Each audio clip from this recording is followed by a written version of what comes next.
Before we get into this jaw-dropping case, take a second to hit that subscribe button and turn on notifications. We bring you the most shocking, untold true crime stories, the ones that leave you speechless. And trust me, you won't want to miss what happens next. He had done this drive 1,000 times before. Same stretch of road, same quiet neighborhood, same house waiting at the end of it. But tonight, something felt different. A police officer, trained to read danger, trained to expect the worst, should have trusted that feeling. Should have slowed down, should have prepared himself. But how do you prepare for something that was never supposed to happen? The porch light was on, the front door slightly ajar. That was strange. His wife never left it open this late. His hand hovered over his holster, not out of fear, not yet, but out of habit. Just in case. He stepped inside. The house smelled the same, looked the same, but something was off. It wasn't just the open door. It wasn't just the eerie silence. It was the faintest sound, one that shouldn't be there. A whisper, a muffled laugh, a noise coming from a place where no one else should be. His bedroom.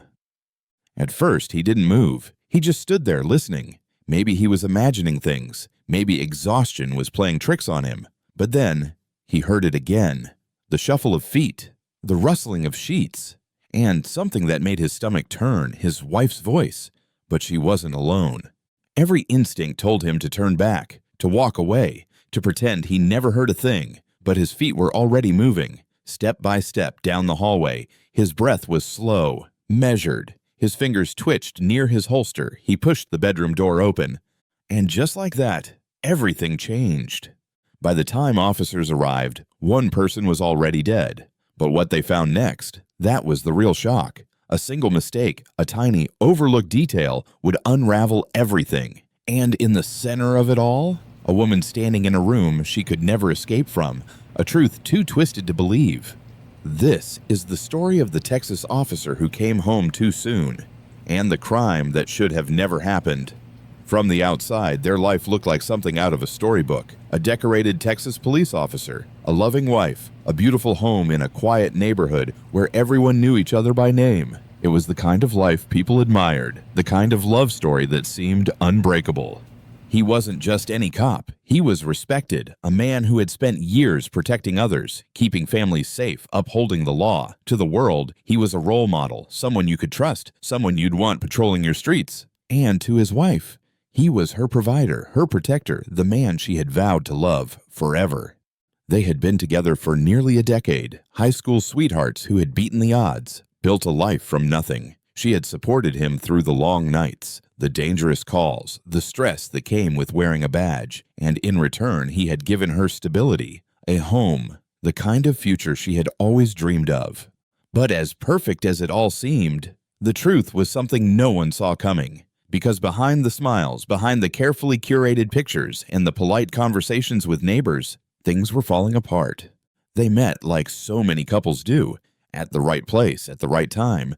She was a waitress at a small diner just outside of town, balancing college and a part-time job. He was a young officer fresh out of training, grabbing a quick bite between shifts. Their first interaction was simple. A smile, a laugh over a bad coffee order, and the spark of something neither of them could ignore. Within months, they were inseparable. He would visit the diner every chance he got, bringing her flowers, leaving generous tips, and promising her a future she'd only dreamed of. And for a while, that's exactly what it felt like. A dream. As he rose through the ranks, his reputation grew. People trusted him with their safety, their secrets, and their lives. But with that trust came long hours, late-night shifts, and stress he never brought home, or so it seemed. While the badge gave him purpose, it also took a toll, and the woman who had once been the center of his world started to feel like a distant second to his demanding career. At first, it was subtle. Missed dinners, shorter conversations, nights where he came home too tired to notice her new dress, or the way her voice cracked when she said she missed him. She told herself it was just a phase, something all marriages went through, but deep down she couldn't shake the feeling that something was slipping away. Friends and family noticed it too. The little things. She stopped posting pictures of their happy moments. He started spending more time at work, less time at home. The laughter that once filled their house was replaced by silence so loud it was deafening. They still smiled in public, still held hands at community events, still played the roles of the perfect couple, but behind the smiles were unspoken words, unacknowledged fears, and a distance growing wider with each passing day. No one outside their home could see it. Not their neighbors, not their friends, not even their families. But in the quiet moments, when no one else was looking, the cracks were impossible to ignore. And those cracks were about to shatter. Because what neither of them realized was this: love isn't just about what you build together. It's also about what you hide from each other. And in this case, one of them was hiding something that would destroy everything. Trust. It's the foundation of every marriage, the one thing that binds two people together. But trust is fragile, easier to break than it is to repair. And once it's shattered, there's no turning back. She had spent years waiting for him to come home, waiting for his attention, waiting to feel wanted again. But somewhere along the way, she stopped waiting. The affair didn't start with passion. It started with loneliness, a simple conversation that turned into stolen moments, a stranger who became a secret. And before she knew it, she had stepped into a world she could never escape from. She told herself she wasn't hurting anyone, that she deserved this, that if her husband barely noticed her absence, maybe it meant he had already let go too. But she was wrong, because secrets don't stay buried forever, and one mistake was all it took to bring everything crashing down. As an officer, his shifts were long, unpredictable, nights on patrol, weekends spent at the station. He was always out protecting the city, while someone else was slipping into his home. His job gave her freedom, the freedom to slip away unnoticed, to meet her lover without fear of getting caught, and for months, it worked. Until the night, it didn't. That night, she thought she had plenty of time. She had planned every detail, just like always. But what she didn't know was that her husband's shift had ended early. The house was quiet, too quiet. He had expected to come home to an empty room, maybe a sleeping wife, but what he walked into was something else entirely. At first, he didn't understand what he was hearing. Soft whispers, the creak of the mattress, a sound that made his stomach drop. His mind raced, scrambling for explanations. Maybe he was imagining things. Maybe he was overthinking. But then, he heard something that left no room for doubt. A voice, a man's voice, in his bedroom. In that single moment, the life he knew was over. And by the time the night was through, someone would be dead. For most officers, the end of a shift meant going home to rest, to kiss their loved ones goodnight, to feel safe in their own walls. But that night, safety was an illusion. That night, he would come home to a nightmare. At first, nothing seemed out of place. The couch was where it always was. His shoes sat neatly by the door. But then, he noticed the little things. A glass of wine on the table, half drunk. A second plate in the sink even though his wife was supposed to be alone. And then, something else. A pair of shoes. A man's shoes. Shoes that didn't belong to him. His heartbeat picked up, hammering against his chest. Every nerve in his body told him to turn back, but he didn't. He couldn't. The door. It wasn't fully shut, and from the other side, he heard something. A whisper, a low laugh. Then, silence. There are moments in life where everything changes, where the world you thought you knew shatters in an instant. And for him, this was that moment. There she was, the woman he had vowed to love, the woman he had built a life with, in his bed, wrapped in his sheets, and beside her, a stranger. At that moment, he felt nothing, not sadness, not anger, just emptiness, a hollow space where love used to be. His wife was crying, begging, trying to explain, but he wasn't listening. He was looking at the man who had stolen what wasn't his to take, and in his mind, there was only one thought. A cop is trained to stay calm, to assess, to act rationally, but he wasn't a cop in that moment. He was a husband, a betrayed man, a man who had just lost everything. His world had ended in the span of a breath, and in the next breath, he made a decision that could never be undone. The echoes of that night would never fade, and as the truth unraveled, the real question wasn't why he did it. It was, who really paid the price? In a split second, everything changed. The night that started with betrayal ended in blood. But the real question wasn't who pulled the trigger. It was why. It wasn't him. He didn't fire the shot. She did. His wife, the woman he had just caught in bed with another man, was now standing over a dead body, and she was still holding his service weapon. He hadn't even spoken yet, hadn't yelled, hadn't accused, but she knew. She knew the moment she saw his face. He had seen everything, and in her mind, there was no way out. Fear, it does strange things to people. It makes them act before they think, and in that moment, she wasn't thinking. She was reacting. A wife, a gun, a lover, 3 people trapped in a room, and only one way this could end. She didn't scream. She didn't warn him. She didn't even look at her husband. Her hands were shaking, but not enough to stop what came next. For a brief second, he was still standing, and then he wasn't. In less than a second, she had killed him, the man she risked everything for, gone, just like that. His own hands weren't stained with blood, but this was still his crime scene, his weapon, his home, his wife, and now he was caught in the middle of something far worse than betrayal. She didn't cry, she didn't scream, she just stared, as if waiting for him to fix it, to fix everything. He had spent years chasing criminals, but now he was staring at one. The walls were closing in, the room reeked of gunpowder and iron, and for the first time in his life, he didn't know what to do. "Help me," she whispers. Her voice is barely audible, but it's not a request, it's a command, because in her eyes there is no other option. He has to help her.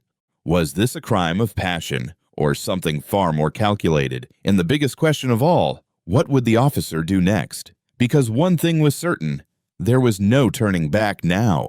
But in her panic, she doesn't realize something chilling, something she leaves behind that will come back to haunt her.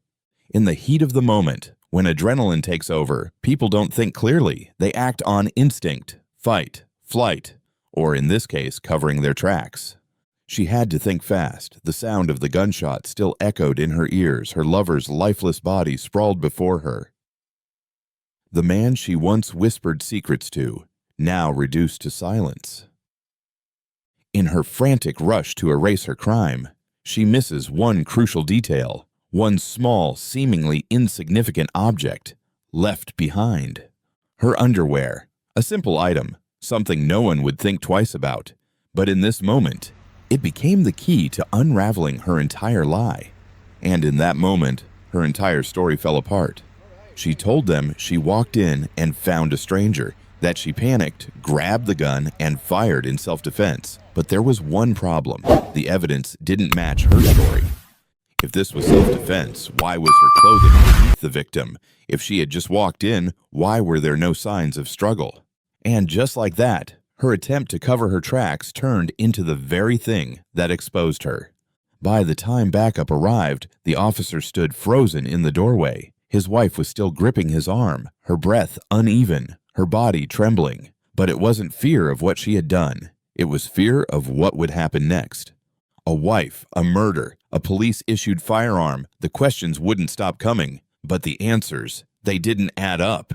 For years, he had been on the other side of this, the one taking control, the one reading Miranda rights, the one making the arrests. But tonight, he was standing in the middle of it, and he wasn't in control anymore.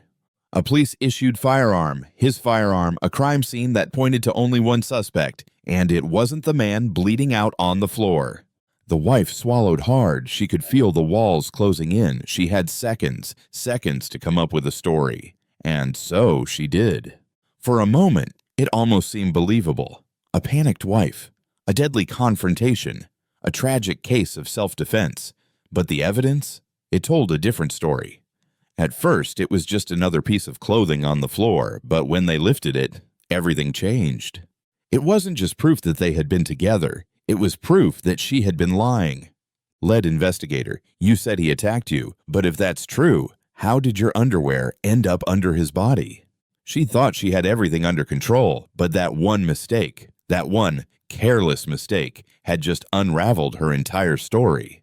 For hours, she tried to hold on, to twist the story, to play the victim, but the evidence kept piling up, and eventually, she cracked. Wife, I didn't mean to. I panicked. I thought my husband was going to kill me. I just reacted. But that wasn't the whole truth. Not even close. Wife, I knew he would never forgive me, so I made sure there was nothing left to forgive.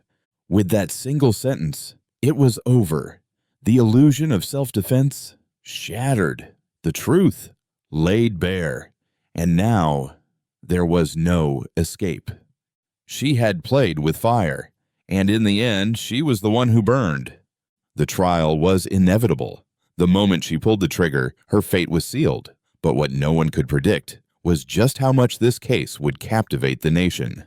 She was no longer the woman who once walked freely through her beautiful Texas home, no longer the wife who lived a double life, no longer the person in control. Now, she was simply the accused. Ladies and gentlemen of the jury, this is not just a case of betrayal. This is a case of premeditation. A woman who saw her secret life crumbling and chose murder over consequences. But her defense, it was desperate, it was predictable, and most of all, it was falling apart. Defense attorney, my client was scared. She believed she was in danger. She acted out of fear, not malice. Forensics didn't just disprove her story, it destroyed it. Prosecutor, she claimed self-defense, but if that were true, why was her underwear under the victim's body? Why was there no sign of struggle? Why was the gun aimed directly at his heart? A perfect kill shot. That single detail, the underwear, carelessly left behind, was her undoing. It was the moment she realized her story had cracks, and when the walls came crashing down, there was no escape. The jury deliberated for hours, but in the end, the answer was clear. The foreman stands holding the verdict slip. The judge turns, voice steady, deliberate. Judge, how does the jury find the defendant? Foreman, guilty of first-degree murder. There was no shock on her face, no fight left in her, just a slow, hollow nod. Because in that moment, she knew there was no coming back from this. For the charge of first-degree murder, I hereby sentence you to life in prison without the possibility of parole. Once she had everything, a husband, a home, a secret life she thought she could control. But in the end, her own actions were her downfall. The media had a name for it, the betrayed wife's revenge, a case that captured the nation, a story that felt like something out of a Hollywood thriller. But for those involved, this wasn't a movie. This was real life. Husband, I trusted her. I never thought she was capable of this, but I was wrong. And now he was left to pick up the pieces of a life shattered by betrayal, by bloodshed, by a single moment that changed everything. One decision, one bullet, one life lost, and another forever imprisoned. Now, we want to hear from you. Was this a crime of passion or a calculated act of cold-blooded murder? Do you think justice was truly served? Drop your thoughts in the comments below. We're reading every single one. And if you love shocking true crime cases, don't forget to hit that like button and subscribe to our channel. We bring you the most jaw-dropping and untold crime stories every single week. And trust me, you won't believe what we've covered next. Click on one of these videos right now. You're in for another unbelievable case. Because in the world of true crime, the truth is always darker than you think.